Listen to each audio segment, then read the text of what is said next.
سلامونه ملګرو د بابراعظم حواله سره عمران نذیر میدان ته راغلی دی. د بابراعظم باندې چې څومره خلک تنقید کوي هغه له یو قراره جواب ورکړی دی.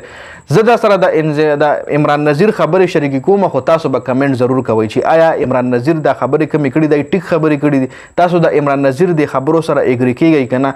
ځکه بابراعظم باندې ډېر غټ تنقید روان دی. د پاکستان چې کم خراب پرفارمنس دی د هغې ټول چې کم تنقید دی هغه په کپتان باندې روان دی. اوس د بابراعظم کور کولو دپاره عمران نذیر چې کومې خبرې کړي هغې طرف ته راځو. جي وایي کپتان سره چې کوم دی ټیم هم ښه پکار دی. صرف کپتان چې ښه نه وي، کپتان سره ټیم هم ښه وي.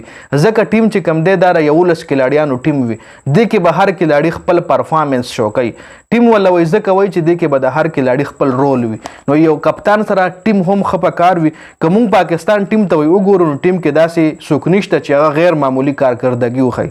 په ټیم کې وایي داسې یو کھلاړي موږ سره نشته چې هغه ایکسټرا آرډینري پرفارمنس وښیي چې مونږ ووایو چې او دا کھلاړي دی. خو مونږ وایي هر وخت په کپتان باندې الزام لګو. بابر چې کوم دی وایي بالران چې کوم دی رنز ورکوي، بالران سکور نشي ډیفینډ کولی، د هغې الزام هم په کپتان باندې لګي.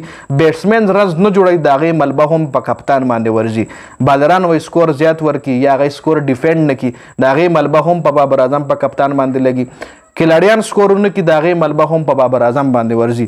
وایي زه شاداب خبره که تاسو کوئ نو شاداب خو زه د یاري دوستي باندې په ټیم کې شامل دی. شاداب ته وایي وباسه د ټیم ته. وایي دا ټیم کې وایي چې ته بل بندله بل کھلاړي بل کپتان له ورکړي نو دې ټیم سره وایي هغه ICC ایونټ یا بایلیټرل سیریز نشي ګټلی. وایي دا در سره زه شرط کېدم.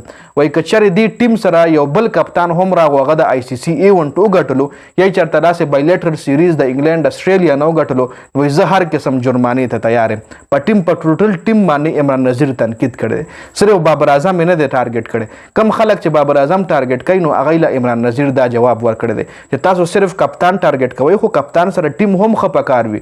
کپتان سره داسې بالران پکار وي چې سکور ډیفینډ کړي. کپتان سره داسې بیټسمینان پکار وي چې صرف کپتان به سکور نه کوي، نور بیټسمینان به هم سکور کوي. ټیم د 11 کھلاړیانو مجموعه ده، ځکه ورته ټیم ویلی شي. دغه 11 کھلاړیانو خپل خپل رول دی په ټیم کې. دې کې یو کھلاړي هم داسې نشته چې هغه بغیر روله په ټیم کې وي.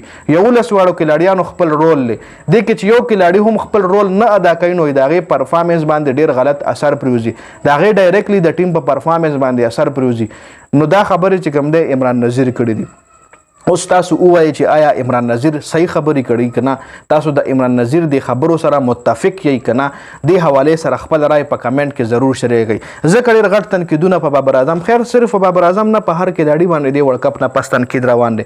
په چاچا روان دی، په اعظم خان روان دی، نور هم چې څومره کھلاړیانو غلط پرفارمنس کړی. هر کھلاړي د میډیا په ټارګټ کې دی، د پاکستان کرکټ فینس په ټارګټ کې دی. جي د عمران نذیر خبرو سره که چېرې اګري یئ کمنټ ضرور وکړئ، که نه یې اګري هم کمنټ وکړئ. دا د عمران نذیر اهم پوینټ آف ویوز تاسو سره مې شریک کول. د ویډیو کتلو زیاته مننه. جی والسلام.